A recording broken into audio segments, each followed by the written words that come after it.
Bismillahirrahmanirrahim. Assalamualaikum warahmatullahi wabarakatuh. Ashadu an la ilaha illallah, ashadu anna Muhammad dan Rasulullah. Allahumma sholli ala Sayyidina Muhammad wa ala ali Sayyidina Muhammad kama sholaita ala Sayyidina Ibrahim wa ala ali Sayyidina Ibrahim bil alamina innaka hamidum majid. Sebelum kita lanjutkan kajian kita, mari seperti biasanya kita doakan dahulu kepada saudara-saudara kita yang telah mengambil peran mendukung channel dakwah ini. Semoga dukungan mereka semuanya dicatat sebagai catatan langit amal soleh bagi mereka dan keluarganya. Begitu juga untuk Anda semua yang mendukung channel ini ya. Dan juga aku ucapkan terima kasih yang tidak bisa aku haturkan satu persatu atas doa-doa baik kalian untuk aku. Dan semoga kebaikan doa-doa itu juga tercurahkan untuk kalian semua. Amin amin ya robbal alamin.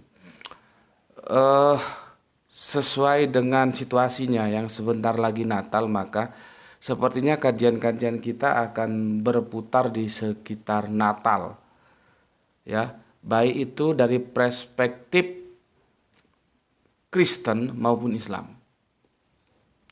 Sehingga kemarin rencanaku hari Senin akan mengunggah tentang Zulkarnain. Bisa jadi dia akan mundur nanti setelah tanggal 25, setelah selesai Natal. Tapi walaupun demikian itu belum sebuah kepastian. Kita lihat nanti situasi dan kondisinya seperti apa ya. Kita fleksibel aja lah ya. Oke, kali ini kajian kita adalah Natal.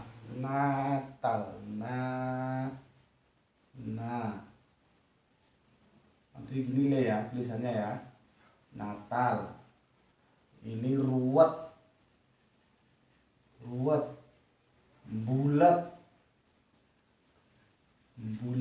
ya. Ruwet, bulat, koyo susur.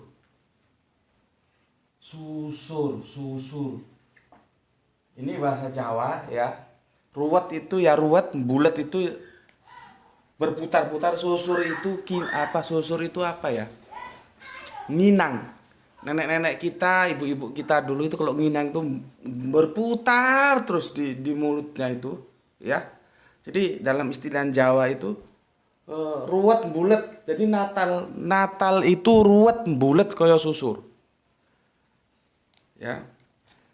Kalaupun Natal ya menjadi, kalau bahasa kampusnya itu kan polemik ya. Kalau di sini bahasa gampangannya aja ruwet bulat kaya susur.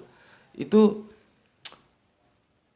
menunjukkan bahwa informasi yang disampaikan oleh Al-Qur'an itu akurat.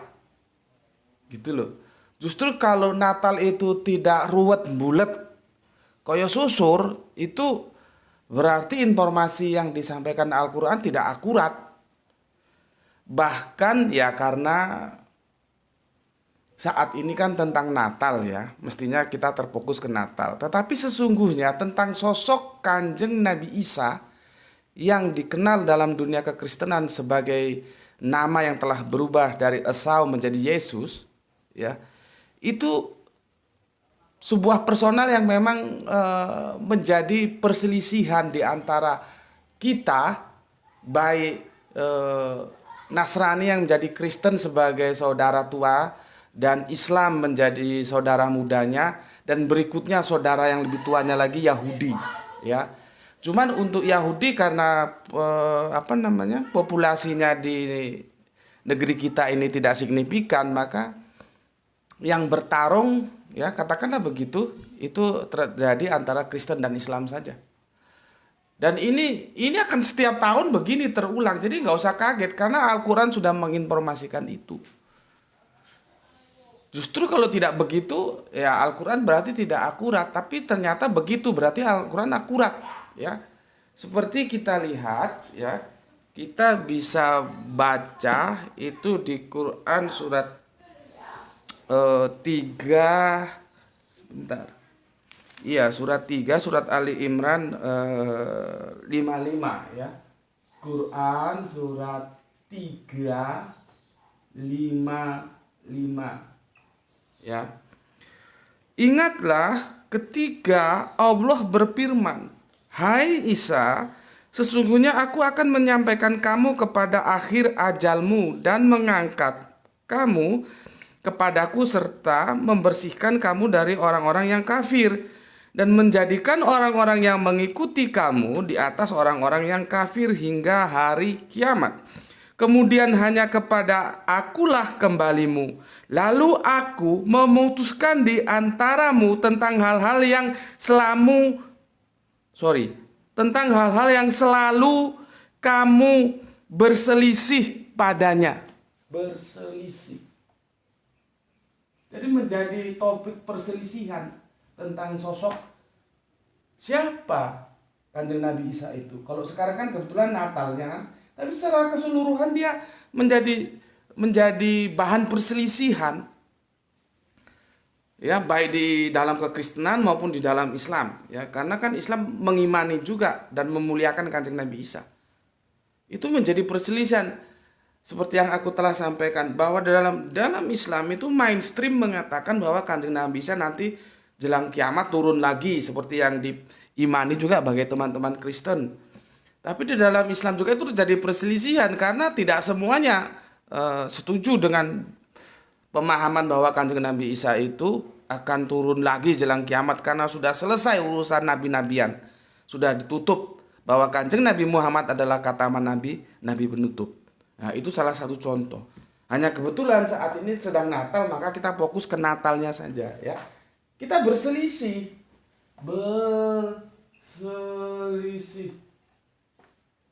Ya. Jadi jangan kaget karena sudah tertulis 15 abad yang lalu, ya. Aku, maksudnya Allah, memutuskan di antaramu tentang hal-hal yang selalu. Ya, ini rotasinya per tahun ini. Setiap Natal ya begini terus. Baik di dunia Islam maupun dunia Kristen berselisih terus, ya. Jadi jangan kaget, ya. Hal-hal yang selalu kamu berselisih padanya. Ya, jadi menjadi topik perselisihan. Karena memang banyak hal-hal yang perlu kita diskusikan bersama, tentunya secara bijak, ya, tentang apa, mengapa, dan bagaimananya, siapanya Kanjeng Nabi Isa itu, ya. Sebagai contoh nanti kita bisa lihat di sini, ya, di Quran surat 3:61. Disinilah terjadi pertama kali mubahalah antara Kanjeng Nabi dengan kafir Najran tentang who is Yesus, siapa sebenarnya Kanjeng Nabi Isa itu, ya.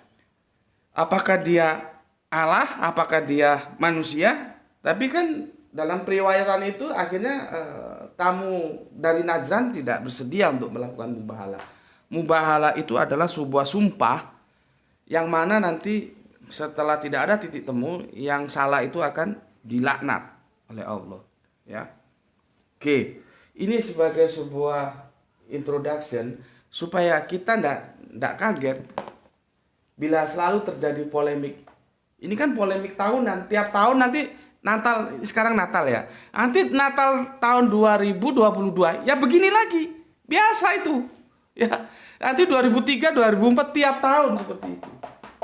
Baik dalam dunia internal Islam maupun internal Kristen, podo wae, sama saja, ya.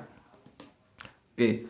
Sekarang aku gambarkan petanya dalam dunia Kristen dulu, ya. Dalam dunia Kristen tuh dia menjadi begini. Peta perdebatannya, ya. Kristen, ya, itu menjadi begini. Ini ada yang Natalan. Ini, ya, Kristen. Ada yang Natal, ada yang no Natal. Jadi dia tidak memperingati Natal. Seperti Advent, Saksi Yehova. Kalau Kristen Tauhid kurang tahu aku. Tapi kalau Advent, Saksi Yehova itu tidak memperingati Natal, ya. Terus nanti yang lainnya memperingati Natal. Ini juga berapa namanya? Berdebat juga ini. Masalah kapan Natal? Kapan? Benarkah 25 Desember? Kapan?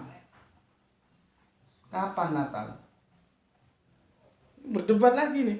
Kok peta di dalam kekristenan seperti ini? Kalau peta di dalam perspektif Islam ini lebih simpel, ya. Dia berdebat masalah nih haram mengucapkan Natal atau halal mengucapkan Natal. Nah, ini peta perdebatannya seperti ini. Ya, makanya jangan kaget kalau ada perdebatan tentang Nabi Isa, khususnya tentang Natal seperti ini. Orang di dalam kekristenan aja debat kok. Di dalam Islam juga terjadi perdebatan karena ini istihadi, tidak qot'i. Nanti aku jelaskan apa itu istihadi, apa itu qot'i ketika kita menjelaskan tentang ruwet bulatnya Natal koyo susur dalam perspektif Islam ini ya. Nanti kita jelaskan. Sementara ini kita abaikan dulu. Apakah itu hukumnya haram atau halal nanti. Dalam perspektif kekristenan yang ini dulu ya. Ini petanya bahwa Kristenan ada yang yes Natal, ada yang no Natal ya. Ada yang yes, ada yang no. Yang yes itu juga berdebat juga kapan Natal. Gitu ya. Itu kok setengah jam masih tahu ya. Oke, ini bagus.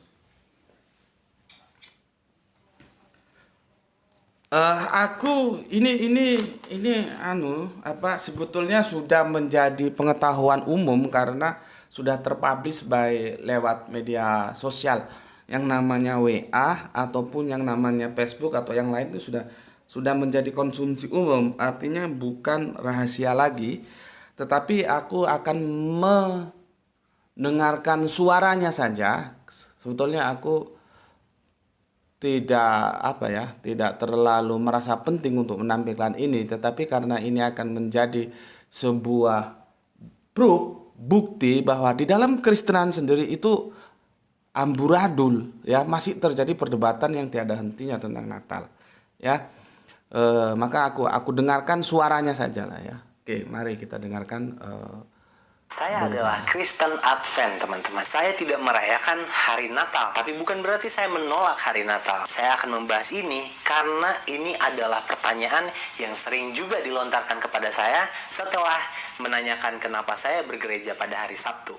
Kenapa tidak hari Minggu? Di pembahasan saya untuk hari ini, kenapa saya tidak merayakan hari Natal? Karena di dalam Alkitab, Yesus tidak pernah diceritakan tanggal berapa ia lahir atau bulan apa dia lahir. Secara Alkitabiah, tidak ada hari perayaan tentang Yesus Kristus. 25 Desember itu memang bukan hari kelahiran Kristus, bahkan sangat besar kemungkinan Yesus tidak dilahirkan pada bulan Desember. Mengapa? Karena pada bulan Desember ketika gembala-gembala ada di padang, dan pada musim dingin seperti itu tidak memungkinkan gembala ada di padang.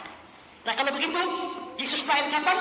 Tidak ada orang yang tahu. Ada sejumlah orang dengan memperhitungkan kelahiran Yohanes Pembaptis berdasarkan jadwal bertugasnya Sakaria, ayah dari Yohanes Pembaptis ini memperkirakan bahwa Yesus lahir itu kira-kira bulan April atau bulan Mei. Tapi sebagian yang lain mengatakan bahwa Yesus lahir pada bulan Oktober.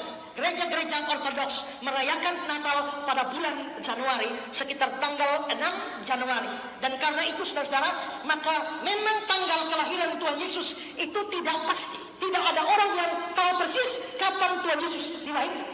Tapi kalau memang orang tidak tahu persis kapan Tuhan Yesus dilahirkan, mengapa ditetapkan 25 Desember? Ini yang saya bilang tadi, ada hubungannya dengan perayaan kafir. Perayaan kafir yang dimaksudkan di sini adalah perayaan Dewa Matahari. Dewa Matahari yang dikenal sebagai Dewa Mitra. Dewa Mitra itu adalah dewa yang disembah oleh hampir dunia kuno pada waktu itu, terutama di Roma.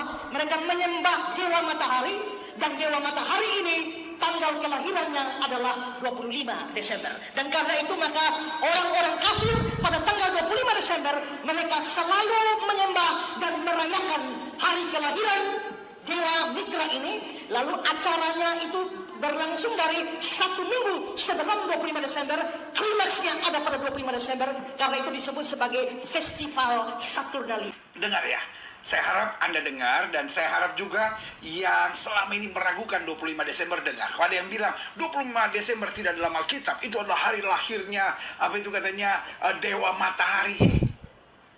25 Desember mau hari lahirnya Dewa Kucing, mau Dewa Mata Bunder, mau lahirnya Dewa Kodok Sungai, saya nggak mau tahu.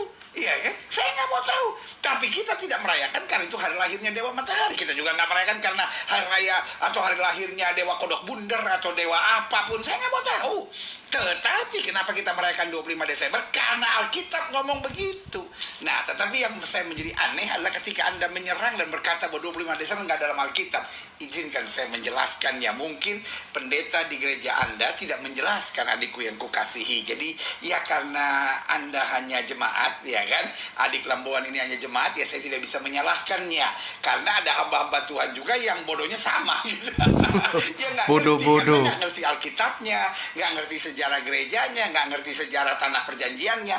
Kalau saya sih masih bisa menerima kalau ada pendeta yang bisa menghitung, berarti Maria hamil itu 15 Maret, oke. Dengan menghitung dari Zakaria Bakar Ukupan, kemudian dia dari kelompok kelompok Abia ya. Itu masih bisa ya. Masih bisa ya. Terus Maria mulai hamil 15 Maret, oke. Tapi yang kita tidak bisa terima ketika para pendeta blunder ya. Maria kan dikandung Roh Kudus toh Pak Pendeta, tidak mungkin disamakan dengan kehamilan manusia. Lalu supaya pas tanggal 25 Anda blunder, Maria hamil 9 bulan 10 hari, itu kan blunder Pak ya. Anda dosa kalau mengklaim seperti itu. Alkitab tidak menulis ya. Jadi yang benar bagaimana? Oke, Yesus lahir bulan Desember, oke. Tapi tidak bisa kita menentukan tepat tanggal 25, tidak boleh. Kalau ada pendeta yang melakukan ini, Anda berdosa. Maksud hati mau merayakan Natal, tapi malah berdosa karena Anda ngarang dan Anda ajarkan kepada jemaat dosa. Ya, 3 narasumber Kristen masing-masing dengan perspektifnya sendiri, dan masing-masing 4 berbeda secara diametral. Yang menarik itu masing-masing menarik sih ini ya. Yang pertama, dia tidak merayakan Natal dan dia beribadah di hari Sabtu, artinya dia masih menjaga nilai-nilai Yahudi, karena Kristen itu adalah Nasrani dan Nasrani perdana itu adalah Yahudi. Dan tidak ada ceritanya memang Kanjeng Nabi Isa atau Yesus itu pergi beribadah di hari Ahad ya, nggak ada. Adanya di hari Sabat. Sabat itu ke-7. Kalau Ahad itu hari pertama ya. Yang berikutnya adalah sebuah pemaparan yang juga bagus, bahwa memang tidak ada. Kalau memang tidak ada di dalam Alkitab, bagaimana 25 Desember itu dikait-kaitkan dengan Dewa Matahari? Apalagi kalau kita lihat tentang alam ini kan bisa dilihat ya. Alam ini bisa dilihat ya. Ketika para kenapa sih penggembalanya itu kok malam hari? Kok nggak siang hari? Karena kalau siang hari itu panas, itu musim panas, maka penggembala itu menggembalakan domba-dombanya itu di malam hari biar nggak panas.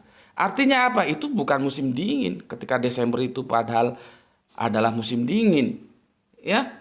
Jadi bagus, dan akhirnya dikatakan bahwa pendeta yang kedua itu ditepat-tepatkan dengan perayaan Dewa Matahari, dan Alkitab tidak pernah mengatakan, memang Alkitab bungkam tidak pernah mengatakan 25 Desember. Ya. 25 Desember dari Hong Kong apa? Berikutnya pendeta kedua. Nah, ini aku suka. Ya, dia bilang banyak yang goblok, ya itu memang banyak yang bodoh-bodoh, goblok-goblok itu dikatakan pendeta ini. Cuman sayangnya videonya terpotong.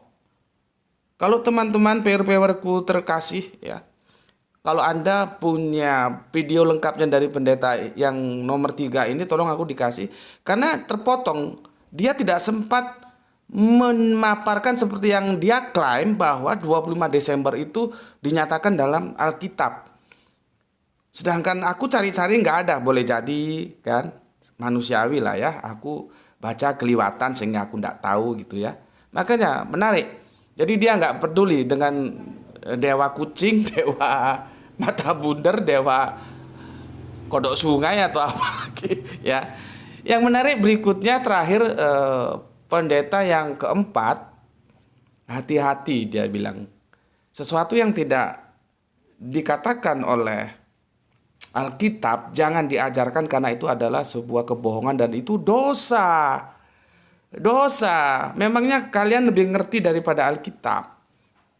Ya, tetapi Bapak ini juga blunder ketika dia tidak setuju tepat 25 tanggal 25 tapi dia setuju di bulan Desembernya. Argumentasi apa untuk mengatakan bulan Desember sedangkan pendeta yang nomor 2 sudah mengatakan tidak mungkin bulan Desember karena itu dingin. Ya. Ya. Musim bukan musim panas bulan Desember itu. Sedangkan adanya gembala-gembala di malam hari itu karena musim panas. Untuk menghindari panas di siang hari dia bergembala di malam hari. Belum lagi bintang yang nanti kalau kita lihat dalam Injil Matius itu bintang itu menjadi juru guiding ya, roadmap perjalanan kaum Majus ya untuk menemui bayi Yesus. Kalau musim seperti sekarang ini hujan dan itu mendung, mana ada bintang di langit. Ya, jadi sebetulnya Bapak pendeta nomor 4 ketika dia tidak setuju tanggal 25 tapi dia setuju Desembernya itu juga tetap blunder saja. Tetap blunder. Ya itulah kalau mengada-ngadakan sesuatu yang tidak ada, maka tepat sekali teman Kristen kita yang pertama mengatakan Natal itu tidak alkitabiah, tidak alkitabiah. Makanya aku kadang-kadang tertarik juga untuk mencari dari sudut pandang antropologis karena kekristenan itu bagaimanapun dia tetap aja kan berawal dari Nasrani dan Yahudi, Nasrani, Islam berikut ketarik mundur ke belakang Mila Abraham ini sama-sama dinullah, sama-sama agama pewahyuan. Sepanjang yang aku tahu agama pewahyuan ini, tolong kalau aku salah dikasih informasi, dikasih data ya. Tidak ada ceritanya kelahiran tokohnya itu dirayakan menjadi perayaan harinya. Tidak ada. Coba lihatlah kepada saudara tua kita Yahudi. Apakah mereka merayakan hari kelahiran Kanjeng Nabi Musa? Karena Kanjeng Nabi Musa itu adalah sosok yang sangat terhormat dalam perspektif Yahudi. Begitu juga Kanjeng Nabi Ibrahim dirayakan oleh mereka? Setahuku tidak. Lalu timbul sebuah pertanyaan. Dari mana sebetulnya asal muasal Natal ini? Tetapi kalau memang sejak dulu dia sudah disebut Natal dan Natal itu bahasa apa ya? Yang jelas dia bukan bahasanya orang Israel, dia bahasa Yunani maybe. Kalau itu bahasa Yunani berarti Yunani atau Romawi ya? Mungkin tolong nanti dikoreksi kalau salah. Ya, yang jelas itu bukan Aramaik, bukan Ibrani. Berarti itu adalah memang dari pagan. Dari pagan. Jadi artinya ketika kita tidak menemukan satu pun upacara memperingati hari kelahiran tokoh-tokoh agamanya dalam agama-agama samawi, baik itu Yahudi, Nasrani yang menjadi Kristen dan Islam, tetapi tiba-tiba ada di dalamnya, pertanyaan kan dari mana itu? Berarti kalau melihat nama dan bahasa yang digunakan itu ya di luar Israel, ya, di luar Israel. Di luar Israel artinya itu ya pagan, bukan karena itu bukan bahasa nya orang-orang Israel ya. Nanti dalam perspektif Islam ada namanya milad, itu lain lagi nanti ceritanya ya. Nanti akan kita bahas ketika pas memperingati milad ya, supaya duduk permasalahannya kita tahu. Oke, tadi sudah aku sampaikan data empiris ya. Bagaimana di dalam dunia Kristenan sendiri ruwet, ya, ruwet, bulat kayak susur, ya. Maka ketika terjadi ruwet bulat, ya, nggak karu-karuan seperti itu, jangan kaget. Karena apa? Karena Al-Quran 15 abad yang lalu sudah menginformasikan di surat 355 berselisih kita tentang sosok yang dipilih, dimuliakan oleh Allah itu Kanjeng Nabi Isa. Berselisih kita. Di surat 361 itu sudah dicontohkan bagaimana berselisihnya dalam sebuah diskusi ya Kanjeng Nabi Muhammad dengan Kristen Najran ini. Ya, sampai disinilah awal muasalnya ada istilah mubahalah. Jadi tidak usah kaget, ya, tenang aja, slow saja, ya. Dan kita ini kalau bisa kita kelola perbedaan-perbedaan ini menjadi sebuah diskusi-diskusi, itu menjadi baik, ya. Artinya cukuplah ini kita bawa dalam ranah diskusi saja. Kalau nanti dalam ranah aplikatif ya kita saling hormati, gitu saja, ya. Oke, sekarang coba kita kupas, ya. Kita kupas dari satu permasalahan ke permasalahan yang lain. Kita lihat dari sudut pandang temposnya dulu. Tempos, ya. Tempos itu waktu. Kapan sebetulnya Kanjeng Nabi Isa dilahirkan? Tempos, ya. Kita kupas dari sudut pandang temposnya dulu. Ya. Ini berbeda-beda. Ya. Berbeda-beda. Seperti yang kemarin sudah aku sampaikan, sekarang aku akan sampaikan lagi, ya, secara komparasi. Kalau kemarin kan hanya sekilas, ya. Sekarang kita lihat Injil Lukas. Ya. Kita bisa lihat di Lukas 2, 1 sampai 8. Ya. Di sini lahirnya itu ketika Kaisar Agustus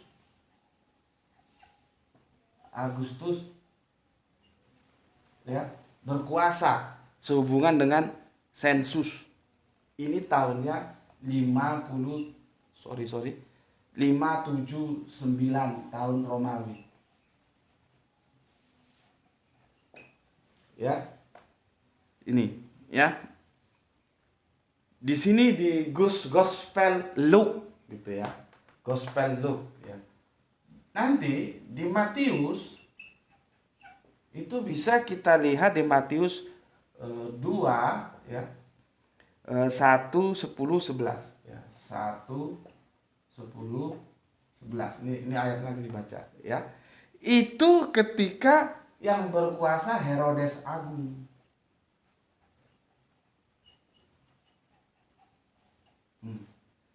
Herodes Agung, ya. Tahunnya 749 Romawi. 749 Romawi. Dan di sini tidak ada kaitannya dengan sensus. Kalau di sini kan kebijakan negara ini, ya. Sensus penduduk. Ya. Dan ini teman-teman mungkin menolak, ya jelas menolak, karena yang aku ajukan data dari Injil yang apokrifa, ya. Yang kata teman-teman Kristen dulu banyak yang protes, oh tidak ada Injil Yakobus gitu. Kata siapa enggak ada Injil Yakobus? Kalau kamu tidak menerima Injil Yakobus, ya itu benar. Tapi kalau kamu bilang tidak ada Injil Yakobus, itu bermasalah. Itu beda, dua permasalahan yang berbeda itu. Antara kamu tidak menerima Injil Yakobus, kamu menerima Injil kanonik yang 4, Matius, Markus, Lukas, Yohanes, itu berbeda dengan tidak ada Injil Yakobus, ya. Kalau di bahasa Inggrisnya itu Gospel of James gitu, ya. Di sini kita tulis Yakobus saja. Yakobus itu nanti di nomor ini agak baca Injilnya agak sulit, ya. Di nomor 17, ya. Nomor 17. Ini sama ketika Kaisar Agustus. Kaisar Agustus, ya. Berarti tahunnya ya sekitar ini lah, ya. Sama 579 Romawi. Ya, Romawi. Oke, sekarang ininya aja berselisih, ya. Berselisih 170 tahun loh selisihnya ini. Selisihnya ini, ya.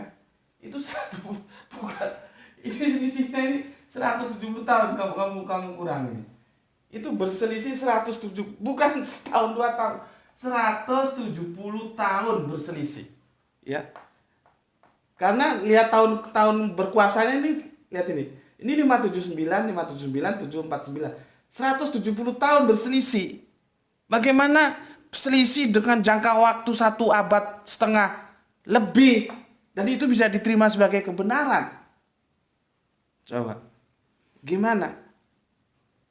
Ya, bagaimana? Coba. Sekarang kita simpulkan ada dua informasi yang sama. Ada dua informasi yang sama, ya. Antara Yakobus, ya ternyata ini meskipun dia bilang atau mereka bilang ini apokrifa, ternyata ya sama dengan yang kanonik dengan Lukas. Ketika Kaisar Agustus Yesus dilahirkan, ya. Jadi antara Lukas dan Yakobus sama, yang berbeda Matius. Berarti di zaman Herodes, sebentar, di zaman Kaisar Agustus atau di zaman Herodes. Ini Herodes banyak. Herodes itu ada 3 kalau nggak 4 ya. Ini Herodes yang agung. Yang agung. Ya. Di mana dilahirkan? Di zaman ini Kaisar Agustus atau di zaman Herodes Agung? Ini tadi dengan selisih tahun 170 tahun ini. Gimana ini? Ya. Mana? Yesus dilahirkan di zaman ini atau di zaman ini? Sedangkan kita sepakat tidak mungkin manusia lahir 2 kali dalam 2 waktu yang berbeda. Kesimpulannya di sini. Tidak mungkin manusia lahir 2 kali dalam waktu yang berbeda. Tidak mungkin. Inilah tulisan Latinku aja jelek, apalagi nulis Arabian ya. Tidak mungkin. Terus kamu kaget dengan perdebatan para pendeta tadi? Tidak usah kaget, karena catatan Injilnya saja sebagai dasar mereka berpijak dalam teologisnya sudah kacau balau seperti ini. Ya, tidak mungkin Yesus itu lahir 2 kali. Aku kalau lahir misalkan di zaman Bung Karno, ya nggak mungkin aku lahir lagi di zaman pemerintahan Pak Harto, nggak mungkin. Ya, karena aku nggak mungkin lahir 2 kali. Itu logika nalar sehat saja itu sudah gampang lah untuk menerima bahwa sulit kalau kita menerima informasi yang dihadirkan kepada kita oleh Injil ketiga ini. Karena apa ketiga? Karena Injil Yohanes dan Injil Markus itu bungkam. Sama sekali tidak berbicara tentang kelahiran dari Yesus. Ya, itu 2 Injil ini bungkam. Yang berbicara hanya Lukas dan Matius. Maka aku tambahkan lagi 1 Yakobus, Injil yang dianggap mereka apokrifa. Gak mungkin. Ini semua itu bisa diterima sebagai kebenaran semua. Nggak mungkin. Harus 1 benar, 1 salah. Atau semuanya salah. Nggak bisa semuanya benar. Itu logika berpikir begitu. Kalau ada beberapa yang berbeda, itu mesti 1 benar. Karena kebenaran itu nggak bisa jamak. Kebenaran itu harus tunggal. Karena orang tidak mungkin dilahirkan 2 kali dalam waktu yang berbeda. Nggak mungkin. Mesti 1 kali. Ya, maka kalau kita adu, kita komparasi, kalau di zaman Kaisar Agustus benar, berarti dia tidak lahir di zaman Herodes. Atau sebaliknya, kalau di zaman Herodes benar, tidak mungkin dia lahir di zaman Kaisar Agustus. Begitu. Kan simpel sekali sebetulnya. Simpel sekali. Tidak mungkin Yesus itu di zaman yang lebih dulu mana? Kaisar Agustus lahir, terus masuk perutnya lagi Bunda Maria, lahir lagi tahun 749. Tahun 579 lahir, 749 lahir. Logika mana yang bisa menerima seperti itu? Logika mana? Ya. Logika mana yang bisa menerima seperti itu? Ya. Jadi, kita lihat dari segi temposnya saja, dari segi waktu itu amburadul. Ya, amburadul. Nanti ini di Al-Quran tidak jelas dikatakan, kalau misalkan Al-Quran aku masukkan ya, tapi di Al-Quran itu tidak jelas mengatakan, tidak seperti ini ya, zaman Kaisar Agustus, zaman Herodes. Di Al-Quran itu kalau kita lihat ketika kurma sedang berbuah. Nah, ketika kurma sedang berbuah kita tarik lagi nanti. Karena kita berbicara tentang alam. Kapan kurma itu berbuah, di bulan-bulan apa? Mungkinkah bulan Desember itu musim dingin kurma berbuah? Analisanya ke sana. Jadi kita perlu pakar anatomi juga. Nanti tentang ada yang tanya, itu pohon kurma kan tinggi. Bagaimana orang perutnya sakit suruh narik-narik pohon kurma, apa bisa gitu. Nanti kita jawab kalau memang ada yang tanya. Kalau nggak ada yang tanya ya sudah, nggak usah aku jawab, berarti kalian mengerti gitu loh ya. Karena orang kalau baca Al-Quran, duh gimana sih ini Ibunda Maryam perutnya sakit terus suruh bersandar pohon kurma, terus suruh narik-narik pohon kurma, sama malaikat suruh narik-narik pohon kurma kan tinggi, gimana ini? Nah itu nanti bisa kita selesaikan dengan bagaimana kita memahami anatomi pohon kurma itu, ya. Kalau aku ingat sepertinya sudah pernah aku sampaikan juga, cuman apakah itu dulu itu detail atau sekilas saja sambil lewat aku lupa ya. Tapi yang jelas itu bisa kita selesaikan dengan cara bagaimana kita memahami anatomi pohon kurma. Jadi kalau kita masukkan Al-Quran ke sini, maka akan nambah lagi satu data ketika kurma berbuah lebat, ketika musim kurma berbuah lebat. Sama dengan kalau kita menggunakan Injil Matius, ketika langit itu ada bintang, nggak mungkin musim hujan, musim seperti sekarang ini Desember. Ketika gembala-gembala menggembalakan dombanya di malam hari, nggak mungkin. Nggak mungkin, itu namanya kita mengambil kesimpulan dari sebuah pengamatan apa yang terjadi di alam ini. Jadi kita tarik, kita istimbat, begitu ya. Oke, itu penjelasan dari aku ya tentang satu dulu tempus ya, tentang tempus. Nanti untuk berikutnya kita lanjutkan tentang lokusnya. Lokusnya ini juga nanti rame ya. Kalau di perdebatan para teman-teman Kristen kita yang 4 tadi yang aku suguhkan suaranya, itu kan rame di tempus. Rame di tempus. Padahal bukan hanya tempusnya, lokusnya itu bermasalah. Seperti aku bilang kemarin, dunia kekristenan ini sudah terinfus dengan sebuah penafsiran yang namanya penafsiran bisa benar, bisa salah. Sehingga kalau mau Natal itu dulu ya, kalau sekarang nggak tahu sih ya. Dulu belum ada alat komunikasi seperti sekarang ini, belum ada media sosial. Kita bisa lihat di kantor pos, di apalah namanya ya. Itu mesti Yesus digambarkan lahir di kandang domba. Padahal tidak pernah. Bible, Injil Perjanjian Baru, baik di apa namanya, di Matius dan di Lukas itu nggak ada kandang domba, itu nggak ada. Itu kan seharusnya didekonstruksi ulang pemahaman seperti benar nggak?